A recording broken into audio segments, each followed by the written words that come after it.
ஹல்லேலூயா. கிருபை நிறைந்த இயேசுவின் நாமத்தினால உங்கள் அனைவருக்கும் அன்பின் வாழ்த்துக்கள். மலைகள் விலகினாலும் பர்வதங்கள் நிலை பெயர்ந்தாலும் என் கிருபை உன்னை விட்டு விலகாமலும் என் சமாதானத்தின் உடன்படிக்கை நிலை பெயராமலும் இருக்கும் என்று சொன்ன அன்பு கர்த்தர் சொன்னபடியே இந்த 11 மாதமும் கூட அவருடைய கிருபை நம்மை விட்டு விலகாதபடி இருந்ததுனால தான் இந்த 12வது மாதத்திற்குள்ளே நம்ம கடந்து வந்திருக்கிறோம். எல்லாரும் நன்றியுள்ள இருதயத்தோடு கூட அவரை நாம் துதித்து மகிமைப்படுத்துவோமா? நேய கிருபையின் ஒரு செய்யறிவர் பரமராயறிவர் நமதாயறிவர் சமாதானம் ஓதும் இயேசு கிறிஸ்து இவர்தாம் இவர்தாம் இவர்தாம் இவர்தாம். வார்த்தைகள் வல்லமை உள்ள வார்த்தைகள் அப்பா, எங்களுக்கு நீர் வார்த்தைகளை அனுப்பி இந்த பிள்ளைகளை விடுதலை அனுப்பீராக. உடைய வார்த்தை சுகத்தை கொண்டு வரும் ஆண்டவரே, உங்கள் வார்த்தை செழிப்பை கொண்டு வரும் ஐயா. உங்கள் வார்த்தை எங்கள் பிள்ளைகளுக்கு ஆசீர்வாதத்தை கொண்டு வருமே ஆண்டவரே. இந்த வார்த்தை கேட்குற இந்த வேளையிலும் கூட ஒரு மாற்றம் உண்டாகட்டும். கேட்குற பிள்ளைகள் வீட்டுக்குள்ளே ஒரு அற்புதம் நடப்பதாக இயேசுவின் நாமத்தினால எங்களோடு கூட நீர் பேச போகிறதற்காக நன்றி. இயேசுவின் மூலம் ஜெபிக்கிறேன் நல்ல பிதாவே, ஆமேன்.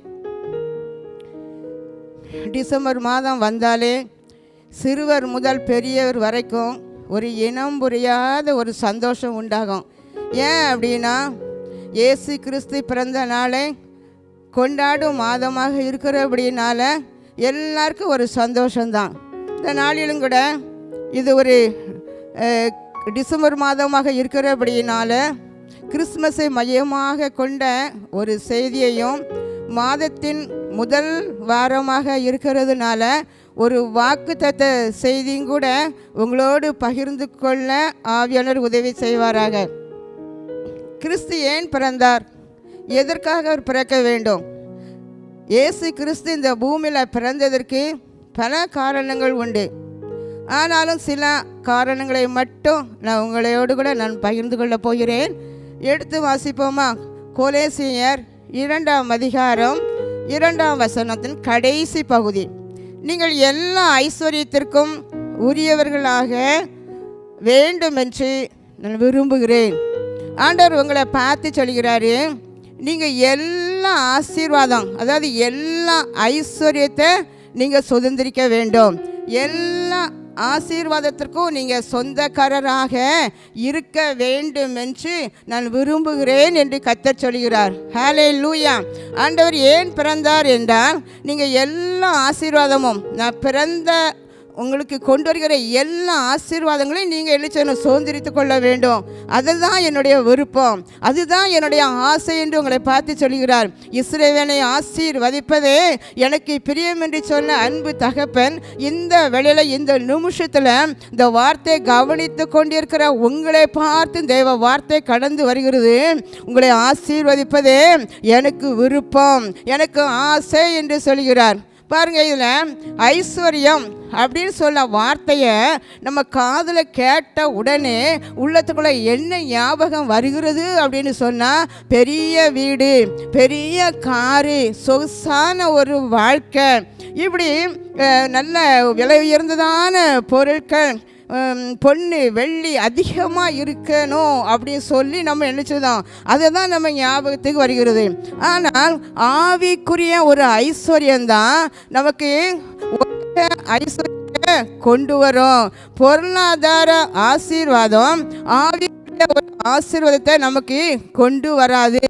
அதனால தான் வேதம் சொல்கிறது, முதலாவது தேவனுடைய ரட்சியையும் அவருடைய நீதியையும் தேடுங்கள், அப்பொழுது இவைகள் எல்லாம் உங்களுக்கு கூட கொடுக்கப்படும். இவைகள் எல்லாம் அப்படின்னு சொன்னால் அது பூமிக்குரிய ஒரு ஆசீர்வாதம். அந்த பூமிக்குரிய ஆசீர்வாதம் எப்போ ஒரு மனிதனுக்கு குறையாமல் இருக்கும் என்றால், ஆவிக்குரிய ஒரு ஆசீர்வாதத்தில் ஒரு நிறைவு இருக்க வேண்டும். இந்த கிறிஸ்து பிறந்த நோக்கமே நீங்கள் எல்லா ஆசீர்வாதங்களையும் பெறணும் அப்படின்னு சொல்லிதான். பாருங்க, முதல் ஐஸ்வர்யம் எது அப்படின்னு பார்த்தோமானால் கொலேசியர் 1:13 முதல் பகுதியை வாசித்து பார்ப்போம். இருளின் அதிகாரத்தில் இருந்து நம்மை விடுதலையாக்கி. பாருங்க, இருளின் அதிகாரம், அந்த இருளின் அதிகாரத்திலிருந்து உங்களை விடுதலை ஆக்குவதற்காகவே கிறிஸ்து இயேசு இந்த உலகத்தில் பிறந்தார். அந்த இருளின் அதிகாரம் நம்மை அடிமைப்படுத்தி அந்த இருள் நம்மை மேற்கொண்டு நம்மை ஆளுகை செய்கிறது. இந்த இருள் எது அப்படின்னு பார்த்தோம்னா பாவம் என்கிற இருள் நம்ம அடிமைப்படுத்தி அந்த பாவம் நம்ம என்ன செய்தான் ஆளுகை செய்கிறது. பாவம் முழு உலகத்தையே அது எழுச்சது அடிமையாக்கி வைத்திருக்கிறது. அதைத்தான் அன்று லூக்கா எழுதின சுவிசேஷம் 2:10 எல்லா ஜனத்துக்கும் மிகுந்த சந்தோஷத்தை உண்டாக்கும் ஒரு நற்செய்தியை உங்களுக்கு அறிவிக்கிறேன் அப்படின்னு சொல்லி வானத்தில் இருந்து தேவனால் அனுப்பப்பட்ட தேவதூதன் அன்று மேய்ப்பர்களுக்கு சொன்னார். எல்லா ஜனங்களுக்கும் மிகுந்த சந்தோஷம். உலக பாவங்களை ரட்சித்து விடுதலை ஆக்குவதற்காகவே தேவன் பிறந்திருக்கிறார் என்ற நற்செய்தியை அவங்க எழுச்சுதாங்க தேவதூதன் அங்கே சொல்லுகிறதே வேதத்தின் மூலமாக பார்க்கிறோம். அருமையானவர்களே, பாவம் மட்டும் ஒரு இருள் அல்ல, அந்த பாவ பழக்க வழக்கங்கள் இன்னும் எத்தனையோ இருள் நம்மை சூழ்ந்திருக்கிறது. அசுத்தம் என்கிற ஒரு இருள், தவறான உறவுகள், வெளியே சொல்ல முடியாத அநேக அந்தகார காரியங்கள், பாவ கட்டுகள், வெளியே வர முடியாத பல சிறையிருப்புகள், சாபம் என்கிற இருள், இன்னும் கூட வாழ்க்கை பிரயாணத்தில் அநேக ஏற்ற தாழ்வுகள், கரடு மேடான பாதைகள், இப்படிப்பட்ட காரியத்தில் இருந்து வெளியே வர முடியாதபடி திணறி கொண்டிருக்கிற உங்களுக்காக, உங்கள் வாழ்க்கையை மாற்றுவதற்காக தோல்வியோ ஏமாற்றத்தோடு கூட இந்த பாவத்தின் விளைவு, அந்த மரணமாகிய அந்த தண்டனையை அனுபவித்துக் கொண்டிருக்கிற என் பிள்ளைகளை எப்படியாலும் விடுதலை பண்ண வேண்டும் என்று சொல்லிதான் இந்த பூமிக்கு தேவன் இறங்கி வந்தார். ஹல்லேலூயா. என் ஜனங்களை பரிசுத்தமாக்க வேண்டும், பாவத்தில் மூழ்கி இருளுக்குள்ள இருண்டு கிடக்கிற என் பிள்ளைகளை வெளியே கொண்டு வர வேண்டும், பாவத்திலிருந்தவர்களை விடுதலை ஆக்க வேண்டும் என்று சொல்லி இந்த பூமிக்கு இறங்கி வந்தார். இறங்கி வந்து தன்னையே ஜீவ பலியாக ஒப்பு கொடுத்து தான் சிந்தின இரத்தத்தினால் என் பிள்ளைகளை கழுவி என் சொந்த பிள்ளைகளாக நான் மாற்ற வேண்டும் என்று சொல்லிதான் இறங்கி வந்தார். ஹல்லேலூயா, ஹல்லேலூயா. பாவத்தோடு கூட இருக்கும்போது கர்த்தர் வைத்திருக்கிற ஆசீர்வாதத்தை நம்மளால சுதந்திரிக்கவே முடியாது. அதனால தான் ஆண்டவர் பார்த்தாரு, என்னுடைய ஆசீர்வாதத்தை என் பிள்ளைகள் நினைச்சனும் சுதந்திரிக்கணும் அப்படின்னு, என் சொந்த பிள்ளையாக மாறணும், என் சொந்த இரத்தத்தினால கழுவப்பட்டாதான் என் பிள்ளைகளாக மாற முடியும் என்று சொல்லி அவர் நினைச்சாராம். எல்லாம் உங்க ஜனங்களுடைய பாவங்களை அவர் நினைச்சாரு, மன்னித்தார். ஹல்லேலூயா, ஹல்லேலூயா. முதல் ஆசீர்வாதம், ஒரு பெரிய ஆசீர்வாதம் என்ன அப்படின்னு சொன்னா நம்ம பாவங்கள் மன்னிக்கப்படுகிறது. அதுதான் ஒரு பெரிய ஆசீர்வாதம். அப்பா பிதாவே என்று அழைக்கக்கூடிய ஒரு புத்திர சுவிகாரத்தின் உரிமை நமக்கு தந்தார் பாருங்க. அதுதான் நமக்கு முதல் ஐஸ்வர்யம். ஹல்லேலூயா. மத்தேயு எழுதின சுவிசேஷம் 1:21 கூட யோசேப்பு கிட்ட தேவதூதன் ஒரு தரிசனத்தில் பேசுகிறார். என்ன பேசினாரு? உன் மனைவி ஒரு குமாரனை பெறுவான், அவருக்கு இயேசு என்று பெயரிடணும். ஏன் இயேசுன்னு பெயரிடணும் தெரியுமா? அவர் தமது ஜனங்களின் பாவங்களை நீக்கி ரட்சிக்கக்கூடியவர் அப்படி சொல்லி தேவதூதன் அந்த யோசேப்புக்கிட்ட அவர் பேசுகிறார் பாருங்க. இன்னும் வேதம் தெளிவாக சொல்லியிருக்கிறது. 1 தீமோத்தேயு 1:15 பாவிகளை ரட்சிக்கவே கிறிஸ்து இயேசு உலகத்தில் வந்தார் என்று சொல்லி, அப்போ பாவிகளை ரட்சிக்க அவர் பாவிகளை மிகவும் நேசிக்கிறார். பாவத்தை தான் அவர் வெறுக்கிறார் பாருங்க. பாவிகளை ரட்சிக்கணும், பாவம் செய்த பிள்ளைகளை அதிலிருந்து விடுதலை ஆக்கணும், இருள் இருக்கிற பிள்ளைகள் பெரிய வெளிச்சத்தை காண வேண்டும் என்று சொல்லி தான் அவர் இந்த பூமிக்கு இணைச்சாரா கடந்து வந்தார். ஹல்லேலூயா. இந்த நாளிலும் கூட ஒரு விசை என் பாவத்தை மன்னி என்று கேட்கும் போதே அவருடைய திரு ரத்தத்தினால உன்னை கழுவதற்கு உன் அருகில் கர்த்தர் இணைச்சாரா அவர் நின்று கொண்டிருக்கிறார். ஹல்லேலூயா. ஈனலோகத்தில் இயேசு ஏன் பிறந்தார்? ஈன பாவிகளை மீட்கத்தான் பிறந்தார். ஈனலோகத்தில் இயேசு ஏன் பிறந்தார்? ஈன பாவிகளை மீட்கத்தான் பிறந்தார். பாருங்க, ஈன லோகத்தில், பாவம் நிறைந்த ஒரு உலகத்தில் பாவிகளை ரட்சிப்பதற்காக அவர் இந்த பூமிக்கு எடுத்துதாராம் கடந்து வந்தார். ஹல்லேலூயா. பாவம் மன்னிக்கப்பட்ட பிறகு அப்பாவின் ஆசீர்வாதம் தானாகவே பிள்ளைகளுக்கு கடந்து வரும். அப்போ இந்த கிறிஸ்மஸ் ஆண்டில் நீங்கள் இது வரைக்கும் கூட எத்தனையோ கிறிஸ்மஸ் பண்டிகை கொண்டாடி இருக்கிறீங்க. பாவ இருளுக்குள்ளே இருந்து கொண்டு அநேக இருள் உங்களை அதிகாரம் செலுத்தி கொண்டு கடமைக்காக ஒரு கிறிஸ்மஸ் பண்டிகை நீங்கள் கொண்டாடினீங்க. ஆனால் இந்த வருஷம் இந்த கிறிஸ்மஸ் பண்டிகை உங்களுக்கு உண்மையாகவே ஒரு பரிசுத்தமாக ஏசப்பாவின் பிள்ளை என்கிற ஒரு உரிமையோடு கூட நீங்கள் இந்த கிறிஸ்மஸ் பண்டிகை நீங்கள் ஆசரிக்க வேண்டும் என்று சொல்லி கர்த்தர் விரும்புகிறார். அவர் பிறந்த நோக்கத்தின் ஆசீர்வாதத்தை நீங்கள் எல்லாரும் பெற்றுக்கொள்ள வேண்டும். அந்த ஐஸ்வர்யம், எல்லா ஐஸ்வர்யமும் நீங்கள் சுதந்திரித்து கொள்ள வேண்டும் என்கிற ஒரு விருப்பத்தோடு அப்போ பிறந்தாரே. அதில் உள்ள ஆசீர்வாதத்தை நீங்கள் பெற்றுக்கொள்வீர்களா? ஹல்லேலூயா, ஹல்லேலூயா. அப்போ முதல் ஐஸ்வர்யம் என்னன்னா, உங்கள் பாவங்கள் மன்னிக்கப்பட்டு விட்டது. எவ்வளோ பெரிய பாவம் செய்திருக்கேன், எனக்கு அம்மேன், நான் அந்தகாரத்தில் எத்தனையோ பாவம் செய்திருக்கேன், இதை கர்த்தர் மன்னிப்பாரா? நான் எவ்வளோ வேசுத்தனம் பண்ணினேன், இதை கர்த்தர் மன்னிப்பாரா? நான் எவ்வளோ பெரிய தவறு செய்தேன், இதை மன்னிப்பாரா? இரவில் தூக்கம் கூட வராது, என் பாவம் தான் என் கண்ணு முன்னால் நின்று கொண்டு இருக்கும். யாருக்கும் தெரியாத விழுந்த பாவத்தை செய்தேன், எவ்வளோ பெரிய குற்றமுள்ளவர் என்று சொல்லி ஒவ்வொரு நாளும் நீ இந்த பாவத்தின் நிமித்தமாக இரவில் அழுது கொண்டு இருக்கிறாய். உனக்கு சரியாக தூக்கம் கூட வரல. கர்த்தருடைய ஆவியானவர் உன்னை பார்த்து தான் சொல்கிறார், என் அன்பு மகனே, கிழக்குக்கும் மேற்குக்கும் எவ்வளோ தூரமோ அவ்வளோ தூரமாக உன் பாவத்தை நான் நீக்கிவிட்டேன் என்று கர்த்தர் சொல்கிறார். ஹல்லேலூயா. கரந்தட்டி கர்த்தருக்கு நன்றி சொல்லுவாயா? ஹல்லேலூயா, ஹல்லேலூயா. தவறான உறவு பெற்றோர்கள் சொன்ன பிறகும் கூட, அக்கம் பக்கத்துள்ளவங்க சொன்ன பிறகும் கூட உனக்கு அந்த பாவ உறவு தான் உனக்கு அதிகமாக சந்தோஷத்தை கொடுக்கிறதாக தெரிகிறது. அது பாம்பு விஷம் உன் மேலே இருக்கிறது, எப்போது தீண்டும் என்று தெரியாது. அப்படிப்பட்ட நிலையில் நீ இருந்து கொண்டு இருக்கிறாய். இயேசுவின் நாமத்தினால நீ வெளியே வா என்று கர்த்தர் உனக்கு வாக்கு கொடுக்கிறார். வெளியே வா, இப்போதே மனம் திரும்பு, இப்போதே மனம் திரும்பு. இந்த பண்டிகை நாட்களில் ஒரு சந்தோஷத்தை நீ பெற்றுக்கொள் மகனே. ஹல்லேலூயா. உன் வாலிப வயதில் நீ செய்கிற பாவம் கர்த்தருக்கு அருவருப்பான காரியம். இப்பொழுது இயேசுவின் நாமத்தில் வெளியேறு வா என்று கட்டளையிடுகிறேன். ஹல்லேலூயா. இரண்டாவதாக என்னன்னா, மூழ்கி போனதை மீட்டு தருவதற்காக கர்த்தர் பிறந்தார். ஹல்லேலூயா, ஹல்லேலூயா. கொலோசியர் 1:14 அவருடைய இரத்தத்தினால பாவ மன்னிப்பாகிய மீட்பு நமக்கு உண்டாயிருக்கிறது. பாருங்கள், ரட்சிக்கப்பட்ட புதிதில் இருந்த சந்தோஷம் இப்போ எங்கேயோ மூழ்கி போய்விட்டது. நான் ரட்சிக்கப்பட்டு பல வருடம் ஆகிவிட்டது. ஆனால் என் பரிசுத்த வாழ்க்கை இப்போ என்ன சொல்ல என்கிட்ட இல்லை. அது மூழ்கி போய் பல வருஷம் ஆகிவிட்டது. என் ஆவிக்குரிய வாழ்க்கை மூழ்கி போய்விட்டது. என் ஜெபம் மூழ்கி போய்விட்டது. என் வேத வசன வாசிப்பு, தியானம், உறவு எல்லாமே மூழ்கி போய்விட்டது. இனி நான் தொலைத்து போய் நின்று கொண்டு இருக்கிறேனே என்று நீங்கள் கலங்கி கொண்டு இருக்கீங்க.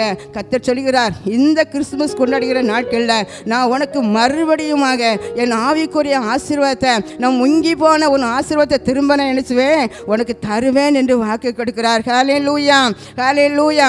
அநேகர் சொல்கிற வார்த்தை இதுதான். பண தேவைக்காக, அவசர பணம் தேவைப்பட்டது, ஒரு பொருளை கொண்டு நான் நினைச்சதேன் அடகு வைச்சேன். ஆனால் அது நாள் ஆக ஆக என்னால் திருப்பி வாங்க முடியாத பணம் வசதி என்னிடத்துல இல்லாதபடினால நான் வைத்த பொருள் அங்கே என்ன செஞ்சுட்டு முங்கி போய்விட்டது, அது மூழ்கி போய்விட்டது என்று சொல்லி கூட அநேகர் நம்ம சொல்கிற வார்த்தை கேட்டிருக்கிறோம். சிலர் சொல்லுவாங்க, என் மக திருப்பத்திற்கென்று வைத்த நகையெல்லாம் நான் வச்சேன், ஆனால் இப்போ என்னால் நினைச்ச முடியல, திருப்ப முடியல, அது முங்கி போய்விட்டது என்பதாக சொல்லி. பல வருடங்களுக்கு முன்பு ஒரு சகோதரி என்னிடம் வந்து செம்புனால் செய்யப்பட்ட ஒரு பெரிய பாத்திரத்தை கொண்டு வந்தாங்க. கொண்டு வந்து இதை நீங்கள் வச்சுட்டு எனக்கு ஒரு 200 ரூபாய் தாங்க அப்படி சொல்லி கேட்டாங்க. எனக்கு அது ஒரு ஆச்சரியமாக இருந்துச்சு. நான் சொன்னேன், வேண்டாம், நீங்கள் உங்கள் பாத்திரத்தை கொண்டு வாங்க, நான் பணத்தை உங்களுக்கு தருகிறேன் அப்படி சொன்னேன். ஆனால் அவங்க அதுக்கு சம்மதிக்கலை. இது உங்கள் வீட்டில் இருந்தால் தான் நான் சீக்கிரமாக வந்து உங்கள் பணத்தை தருவேன், இது உங்கள் வீட்டில் இருக்கட்டும் அப்படின்னு சொல்லி நினச்சிதாங்க. வச்சுட்டு என்கிட்ட பணத்தை வாங்கிட்டு போனாங்க. 1 வருடம் ஆகிட்டு, 2 வருடம் ஆகிட்டு அவங்கள காணவே இல்லை. நான் அந்த பக்கத்து கிராமத்திற்கு ஒரு ஆளை அனுப்பி, ஏன் அவங்க இன்னும் வாங்க வரலை அப்படி சொல்லி நான் அவங்கள நினச்சதேன். நான் அனுப்பி விசாரிக்கும் போது அவங்க சொல்லிவிட்ட வார்த்தை என்னவென்றால், என் பானை என்ன செஞ்சுட்டு மூழ்கி போய்விட்டது. எனக்கு ஆச்சரியமாக இருந்து, ஏன் அப்படின்னு கேட்டேன். அது வட்டி எல்லாம் பெருகி மூழ்கி போய்விட்டது, அதனால தான் நான் அந்த பானையை வாங்க வரல. நான் சொல்லி அனுப்புகிறேன், ஒன்றும் மூழ்கி போகலை. அவங்க வந்து பணம் தரவே வேண்டாம், அவங்க பாத்திரத்தை மட்டும் அவங்க என்ன செஞ்சுட்டு போட்டோம், வாங்கிட்டு போட்டோன்னு சொல்லி அனுப்பி கொடுத்து அனுப்பினேன். ஹல்லேலூயா. அவங்க மிகுந்த சந்தோஷத்தோடு கூட அந்த பாத்திரத்தை அவங்க வாங்கிட்டு போனாங்க. அருமையில் இப்படி தான் பாருங்க, நம்ம வாழ்க்கையில் அநேக பொருட்களெல்லாம் நம்ம இழந்துருந்தோம். இழந்து போனதை அவர் தருவதற்காகவே தான் அந்த உலகத்தில் நான் பிறந்தேன் என்று கர்த்தர் சொல்கிறார். ஹல்லேலூயா, ஹல்லேலூயா. இன்றைக்கு எதெல்லாம் உங்கள் வாழ்க்கையில் ஆமேன் முந்தியிருந்த ஆசீர்வாதம் மூழ்கி போய்விட்டதோ, அல்லது உங்கள் பொருளாதாரத்தில் ஒரு செழிப்பெல்லாம் மூழ்கி போய்விட்டதோ, எது மூழ்கி போய்விட்டது? ஆமேன், தேங்க்யூ ஜீசஸ். கர்த்தர் உங்களோடு பேசி கொண்டிருக்கிறார். ஹல்லேலூயா, ஹல்லேலூயா. எதெல்லாம் முங்கி போய் இது என்னால் எடுக்க முடியலை, இனி திருப்ப முடியாது, என் சொத்தெல்லாம் மூழ்கி போய்விட்டது, இப்படி கலங்கி கொண்டு இருக்கின்றீர்களோ, கர்த்தர் சொல்கிறார், கர்த்தர் சொல்கிறார், இப்போது உன்னோடு பேசி கொண்டிருக்கிறார். நான் மறுபடியும் நான் மூழ்கி போனதை திரும்ப எடுத்து தருவேன் என்பதாக சொல்லி வேதத்தில் கூட எப்படி நம்ம பார்க்குறோம். 2 ராஜாக்கள் 6ஆம் அதிகாரத்தை வாசித்து பார்ப்போமானால், ஒரு தீர்க்கதரிசியின் புத்திரரில் ஒரு மனுஷன் வீடு கட்டுவதற்காக என்ன செய்தாரு, அவர் உத்திரத்தை வெட்டுவதற்காக எலிசாவையும் கூட வற்புறுத்தி அழைத்து சென்றாராம். அப்போது அந்த யோர்தான் நதி கரை ஓரத்தில் அந்த கோடாரியை வைத்து அந்த உத்திரத்தை வெட்டி கொண்டு இருக்கும்போது அவர் மிகுந்த கவனத்தோடு வெட்டியிருப்பார். ஏன்னா கீழே விழுந்தா அந்த யோர்தான் நதியில் தான் ஆற்று அந்த வெள்ளத்துக்குள்ளே தான் போகும், திரும்ப எடுக்க முடியாது. அதனால் மிக கவனத்தோடு அந்த வேலையை செய்து கொண்டு இருக்கும்போது கை தவறி அந்த கோடாரியானது என்ன செஞ்சுட்டு கீழே விழுந்து விட்டது. அருமையானவர்களே, உடனே அந்த தீர்க்கதரிசி எலிசாட்ட சொல்கிறாரு, ஐயா ஆண்டவரே, இது நான் இரவலாக வாங்கினேன் என்பதை சொல்லி அவர் பார்த்தாரு பாருங்க. அதே இடத்துல கொப்பை வெட்டி போட்ட மாத்திரத்தை ஆழ்ந்து போன ஒரு இரும்பு, எவ்வளோ பெரிய இரும்பு, அதை மிதக்க பண்ணினார். கர்த்தருடைய ஆவி அவருக்குள்ளே இருந்ததுனால இப்படி ஒரு அற்புதம் நடந்தது. அன்றைக்கு கர்த்தருடைய ஆவி உங்களுக்குள்ளே இருக்கும்போது எதெல்லாம் மூழ்கி போயிருக்கிறதோ எடுக்க முடியாது, இது ஆழ்ந்து போய் விட்டது என்று சொல்லி நீங்கள் கண்ணீரோடு இருந்து கொண்டு இருக்கின்றீர்களா? கர்த்தர் சொல்கிறார், மிதக்க பண்ணுவேன். அந்த இரும்பை எப்படி மிதக்க பண்ணினோனோ அதே போல் உன்னுடைய பொருட்கள் எல்லாவற்றையும் கூட என்ன செய்வேன், மிதக்க பண்ணுவேன். ஹல்லேலூயா. அந்த 2 ராஜாக்கள் 6:7 சொல்லியிருக்கிறது. அந்த மனுஷனை பார்த்து அவர் சொல்கிறாரு, அதை நீ என்ன செஞ்சுக்க, எடுத்துக்கொள். அப்படியே அவன் தன் கையை நீட்டி அதை அவன் என்ன செய்தானா, எடுத்துக்கொண்டான். இன்றைக்கும் அதே அற்புதம், இந்த வார்த்தையை நீங்கள் கேட்டுக்கொண்டு இருக்கீங்க, அதே அற்புதம் உங்கள் வாழ்க்கையிலும் கூட நடந்து கொண்டு இருக்கிறது. நடக்க போயிருந்த மாதத்தில் தேங்க்யூ ஜீசஸ் கரந்தட்டி நீங்கள் கர்த்தரை நன்றி சொல்லி மகிமைப்படுத்துவீங்களா? எதெல்லாம் மூழ்கி போய் திரும்ப எடுக்க முடியாதபடி இருக்கின்றீர்களோ, அன்றைக்கு அந்த எலிசா அந்த கையை நீட்டி எடுத்துக்கொள் என்று சொன்ன மாத்திரத்தில் அவன் கையை நீட்டி அந்த கோடரியை எடுத்துக்கொண்டு சந்தோஷப்பட்டானே. இன்றைக்கும் உன் கருத்துக்குள்ள தேவ வல்லமை கடந்து வருகிறது. எதெல்லாம் இழந்தாயோ விசுவாசத்தோடு நீட்டி இதை நான் பெற்றுக்கொள்கிறேன் என்று சொல்லி ஹல்லேலூயா, அதை எடுத்துக்கொள். ஹல்லேலூயா. நன்றி. நீங்கள் சோர்ந்து போக வேண்டாம், நீ கண்ணீரோடு இருக்க வேண்டாம். கர்த்தருடைய வல்லமை உள்ள கரம் உங்களுக்கு நேராக கடந்து வந்து நின்று கொண்டிருக்கிறது. கோர்ட்டு கேஸுன்னு சொல்லி எல்லா சொத்தையும் இழந்து விட்டேன் என்று சொல்லி கண்ணீரோடு நீங்கள் இருக்கீங்க, வேதனையோடு இருக்கீங்க. கஷ்டப்பட்டு வீட்டை கட்டினேன், ஆனால் அந்த வீட்டில் எனக்கு இருக்க முடியலை, கடனில் மூழ்கி போய்விட்டேன். உங்கள் மதிப்பு மூழ்கி போய்விட்டதா, மரியாதை முங்கி போய்விட்டதா, கொஞ்சம் வருமானம் அதுவும் கூட முங்கி போய்விட்டது என்று சொல்லி தான் நீ அழுது கொண்டிருக்கிறாய். இந்த 2000 ஆண்டுகளுக்கு முன்பு பிறந்த இயேசு உன்னை மீட்டெடுப்பதற்காக, உங்களை மீட்டெடுப்பதற்காக, உங்கள் எதெல்லாம் மூழ்கி போச்சோ அதை எடுத்து தருவதற்காகவே கர்த்தர் நினைச்சுதானாம் பிறந்தேன் என்று சொல்கிறார். ஹல்லேலூயா, ஹல்லேலூயா. நன்றி. ஆனால் நீங்கள் செய்யக்கூடிய காரியம் ஒரே ஒரு காரியம். அன்றைக்கு அவர் பெத்லகேமிலே பிறந்தாரே, உங்கள் வீடு ஒரு பெத்லகேமாக மாறட்டும். அது மட்டுமல்ல, உங்கள் இருதயம் வந்து ஒரு பெத்லகேமாக மாறட்டும் என்று சொல்லி கர்த்தர் விரும்புகிறார். ஏன் தெரியுமா? உங்களுக்காக அவர் ஜீவனை விட்டு ரத்தம் சிந்தினார். உங்கள் மேலே வச்சிருக்கிற ஒரு அளவற்ற அன்பு பாருங்கள், எவ்வளோ பெரிய அன்பு வைத்ததுனால தான் அவர் வந்து அவர் பூமியில் பிறந்த பிறகு கடவுளாக மாறலை. அவர் கடவுளாக இறைவனாக இருக்கும் போதே இந்த பூமிக்கு இறங்கி வந்தார்.